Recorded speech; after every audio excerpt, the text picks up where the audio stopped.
Hello दोस्तों, उम्मीद है आप लोगों का दिन अच्छा जा रहा है। आज हम बात करने वाले हैं एक बहुत ज़रूरी चीज़ की, जो है रिस्क एपेटाइट। तो ये इसलिए ज़रूरी है क्योंकि अगर आपको अपना रिस्क एपेटाइट नहीं पता तो आप मार्केट में कितनी देर के लिए एंट्री करें या किस चीज़ में एंट्री करें, आपको अच्छे से अंडरस्टैंड नहीं होगा। तो पहले हम समझ लें कि रिस्क एपेटाइट है क्या। रिस्क एपेटाइट दो पार्ट्स में डिवाइडेड है। एक तो आप कितना रिस्क अफोर्ड कर सकते हो, जैसे अगर आपकी गोल है तो आप अपने गोल्स में कितनी फ्लक्चुएशन एक्सेप्ट कर सकते हो। और दूसरा है कि आप खुद रिस्क कितना हैंडल कर सकते हो, कि मेंटली, कि अगर आप सुबह उठो आपका पोर्टफोलियो 30% डाउन हो तो आप मेंटली आप ठीक हो गए या अपनी पोजीशन सेल कर दोगे। तो रिस्क एबिलिटी की दो साइड होती है, जैसे ऑलरेडी बताया। एक फाइनेंशियल कैपेसिटी, इनकम, सेविंग्स और गोल्स, और दूसरी विलिंगनेस, जैसे आपकी वॉलेटिलिटी से कंफर्ट, आपकी इमोशनल स्टेबिलिटी कैसी है। तो मेरे एक्सपीरियंस से 3 तरह के इन्वेस्टर होते हैं। कंजर्वेटिव, जो 10% की फ्लक्चुएशन से जैसे कंफर्टेबल रहते हैं। दूसरे होते हैं मॉडरेट, जो 20% की फ्लक्चुएशन देख के घबरा जाएंगे। और तीसरे अग्रेसिव, जो 30-40% की फ्लक्चुएशन देख के भी घबराएंगे नहीं, फिर भी अपनी पोजीशंस मेंटेन करके रखेंगे।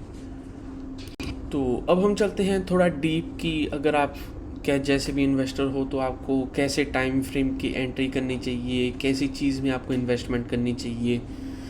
तो पहले आते हैं कंजर्वेटिव इन्वेस्टर पे।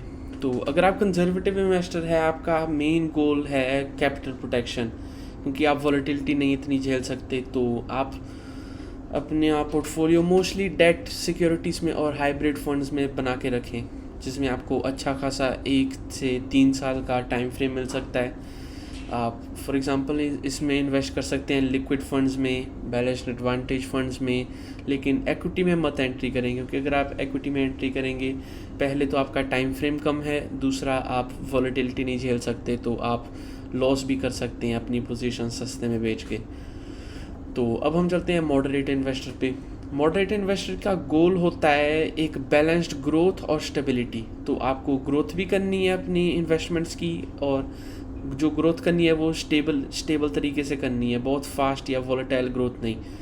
तो ऐसे moderate investor large cap, flexi cap और हाइब्रिड फंड्स में इन्वेस्ट कर सकते हैं। आपका टाइम फ्रेम रफली होगा 5 या 10 साल के करीब, जिसमें आप इक्विटी में एंट्री कर सकते हैं। इसमें आपको शॉर्ट टर्म वॉलेटिलिटी से बचने के लिए थोड़ा सा टाइम मिल जाएगा।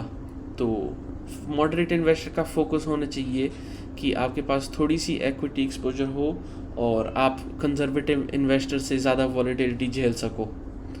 और तीसरा है हमारे अग्रेसिव इन्वेस्टर, जैसे हो गए कोई इन्वेस्टर जिन्होंने मार्केट में एंट्री की है लॉन्ग टर्म वेल्थ क्रिएशन के गोल से।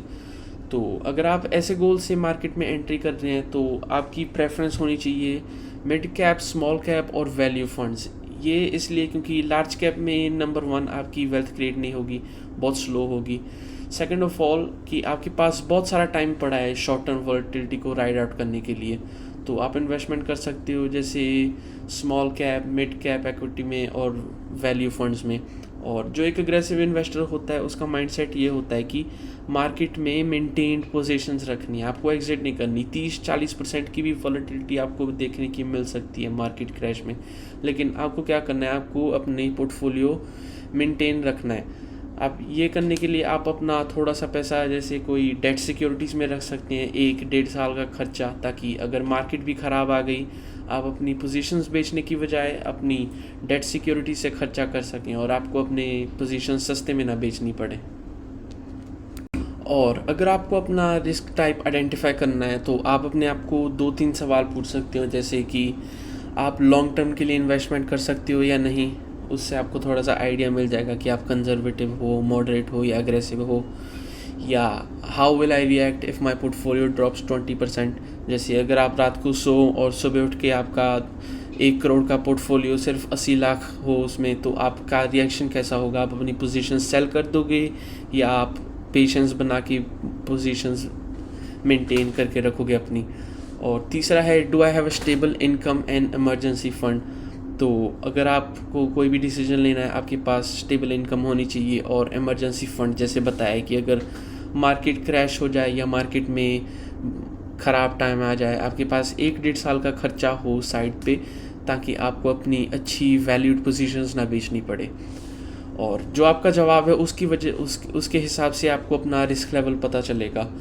और इस वीडियो से यही सीखने के लिए आपको देखना है कि जो आपके लिए सही म्यूचुअल फंड है वो म्यूचुअल फंड नहीं है जो आपको हाईएस्ट रिटर्न दे, लेकिन आपके लिए सही म्यूचुअल फंड वो है जो आपको रात को सोने भी दे, कि आपको सोने की टाइम पे ऐसी टेंशन ना होगी, सुबह उठेंगे तो पता नहीं मार्केट कैसी होगी, वॉलेटिलिटी कैसी होगी, या अगर आप स्टॉक सेलेक्ट कर रहे हैं तो आपको पता होना चाहिए कि आप वॉलेटिलिटी कितनी सहन कर सकते हो और आप रात को सोओगे कैसे। तो अगर आपको अपना रिस्क एपेटाइट पता है तो आप राइट फंड्स और स्टॉक्स चूज़ कर सकते हैं, कॉन्फिडेंस से इन्वेस्टेड रह सकते हैं और अपनी वेल्थ क्रिएशन का जो गोल है वो भी आराम से मीट कर सकते हैं। तो इस वीडियो के लिए यही है दोस्तों। अगर आपको कोई स्पेसिफिक टॉपिक पे वीडियो चाहिए वो मुझे कमेंट्स में बता देना, मैं कोशिश करूँगा उस पर भी वीडियो बनाने की। और अगर आपको इस वीडियो से कुछ सीखने के लिए मिला तो सब्सक्राइब ज़रूर करना, उससे थोड़ी सी मेरी भी हेल्प हो जाती है। Thank you guys.